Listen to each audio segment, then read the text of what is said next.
Hello everyone, and welcome back to the Fluctus Channel.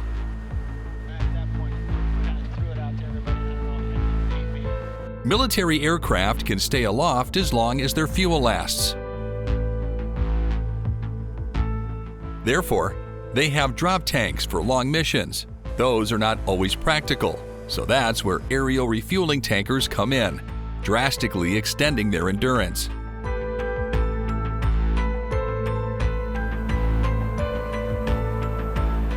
Early attempts at aerial refueling go back to the 1920s, when pilots in open biplanes attempted to refuel their aircraft from a gas can in another aircraft flying just above and ahead of them.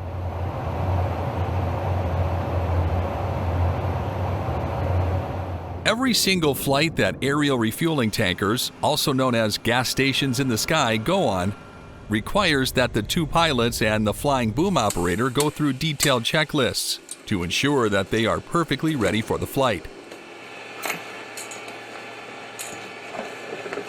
By the time the checklists are completed, the pilots take off with 200,000 pounds of fuel in the KC-135 Stratotanker. That volume of fuel brings the total takeoff weight to 322,500 pounds. Boomers are usually located in a small pod at the rear of the KC-135. From a prone position with a chin rest, they fly the refueling boom and direct receivers to enter the aerial refueling envelope. They can also help with other tasks on the aircraft when not actively refueling aircraft.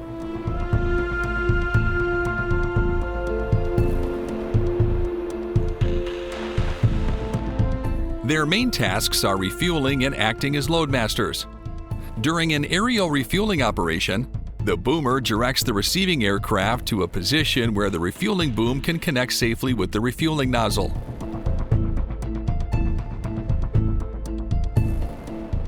During an aerial refueling operation, the boomer directs the receiving aircraft to a position where the refueling boom can connect safely with the refueling nozzle.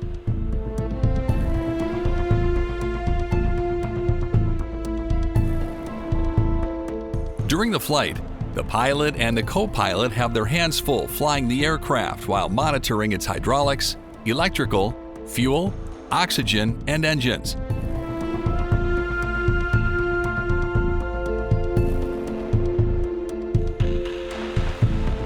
On occasion, a fourth crew member on board is responsible for navigation. Stratotankers have a large cargo loading area as well, and the boomer is a trained loadmaster.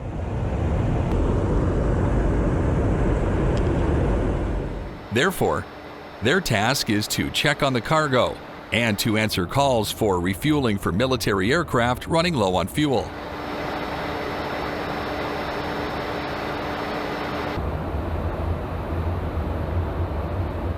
When refueling must be performed, the boomer resumes the position and goes through a checklist while communicating with the incoming aircraft over the radio. The aircraft first must assume a holding position about 50 feet from the KC-135 before the boomer allows them to approach, usually at a speed of about 1 foot per second. Direction for the receiver is also provided by navigation lights on the belly of the KC-135. The bomber flies the boom into the refueling nozzle using a joystick, and they maintain a steady course during the refueling process until disconnected.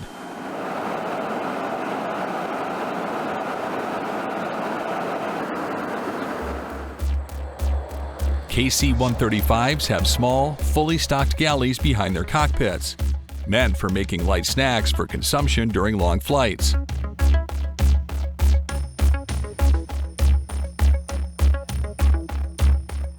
On occasion, the boomer, navigator, or relief crew can prepare meals during flights.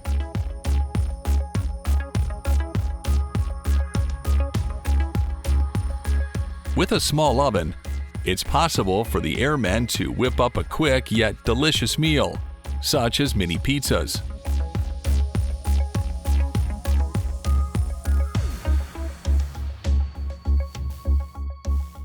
These meals go a long way towards keeping the hunger pangs at bay and improving the morale among the crew members. Aerial refueling tankers are often referred to as the ultimate force multiplier.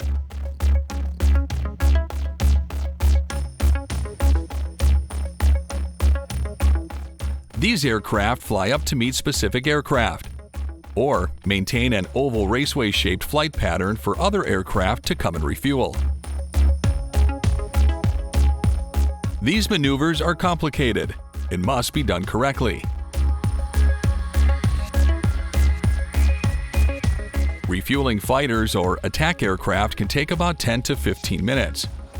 But larger aircraft like the C-17 can be attached to the boom for up to 40 minutes.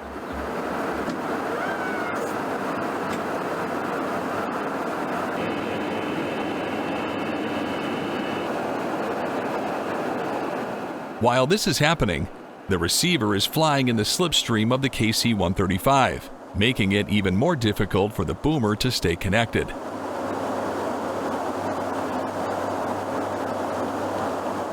Not all aerial refueling systems are the same. There are two main aerial refueling methods used. We just looked at the flying boom method, but there is another way called the probe and drogue method. Probe and drogue refueling consists of aircraft outfitted with long probes with a refueling nozzle at the end.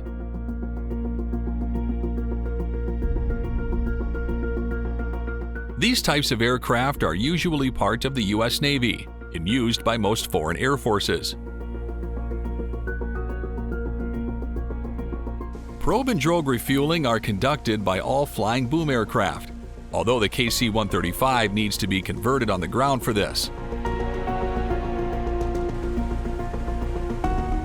Receiving aircraft fly their probes into the drogues trailing behind refueling tankers, like the KC-130J on refueling hoses.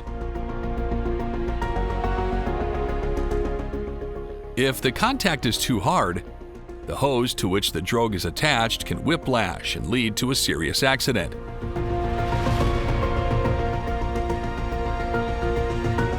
Therefore, approach speed is critical. Once the probe enters the drogue, it's forced into the center where the nozzle is and connects. Fuel is now transferred to the receiver. When the transfer is done, the tanker crew closes off the flow of fuel, and the receiver pilot disconnects and flies off to perform his mission, while the drogue and hose are reeled in.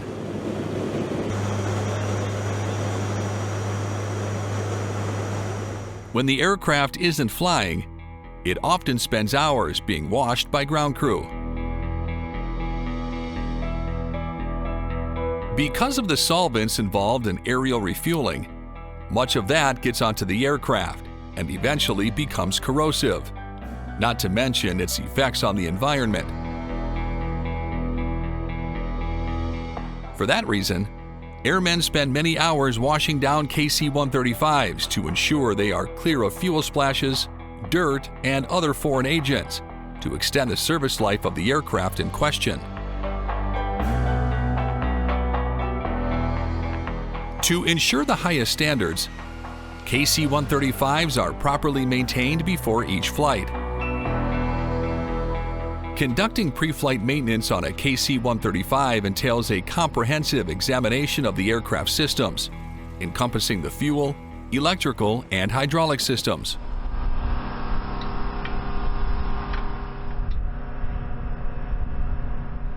The technicians verify the fuel quantity, examine the fuel pumps and filters, and conduct a leak check to ascertain the integrity of the fuel system.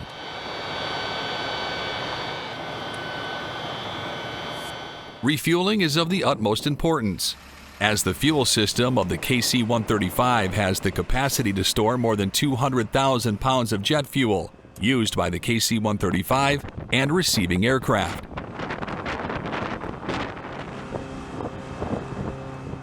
Maintainers have another problem to deal with. Many of the parts for the KC-135 are not being produced anymore, considering the Stratotanker first flew in 1957.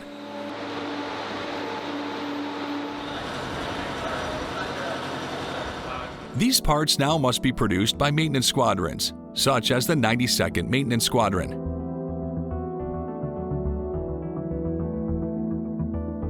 To do this, the maintenance personnel use a technologically advanced parts fabricator that scans the parts that need to be created with a laser.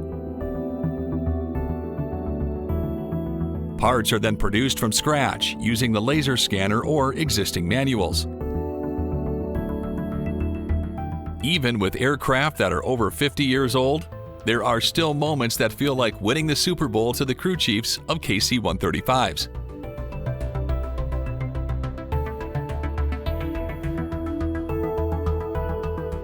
That achievement is called a black letter write-up. A black letter means the aircraft has 0 open discrepancy write-ups and 0 overdue inspections. These moments are so rare that crew chiefs can often go their entire careers never getting a black letter. Even more attention-grabbing in the world of aerial refueling are the new unmanned aerial refueling drones, such as the MQ-25.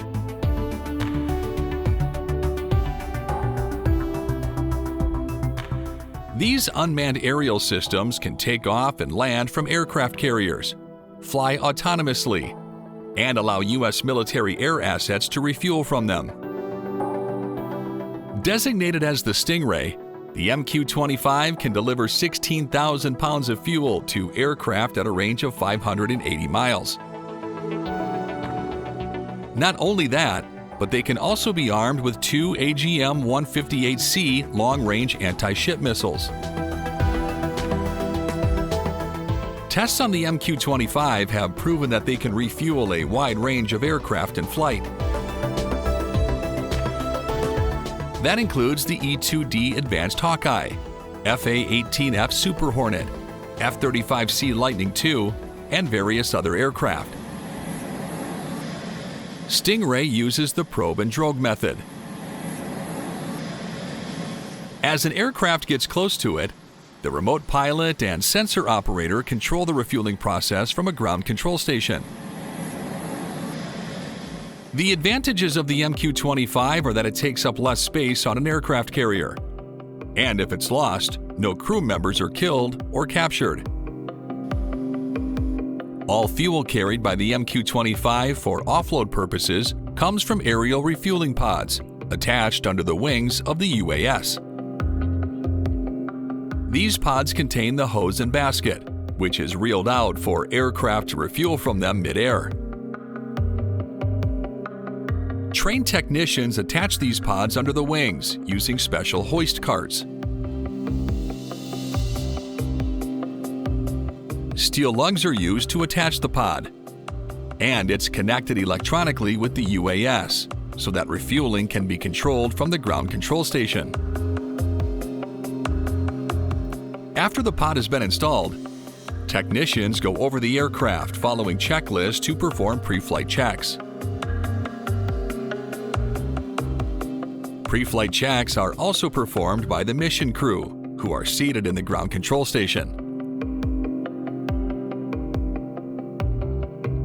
Once all systems are nominal, the mission crew follows their takeoff checklist, and a chase car keeps an eye on the Stingray as it takes off.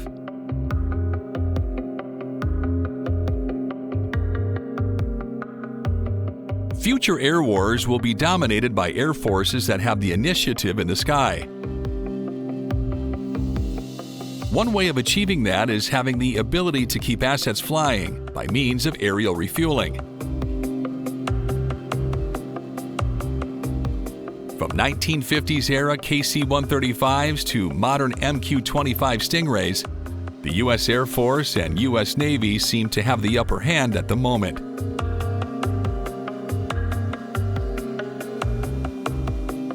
That's the end of this video. I hope you enjoyed it. Make sure to subscribe to this channel so you don't miss any of our new content. See you next time.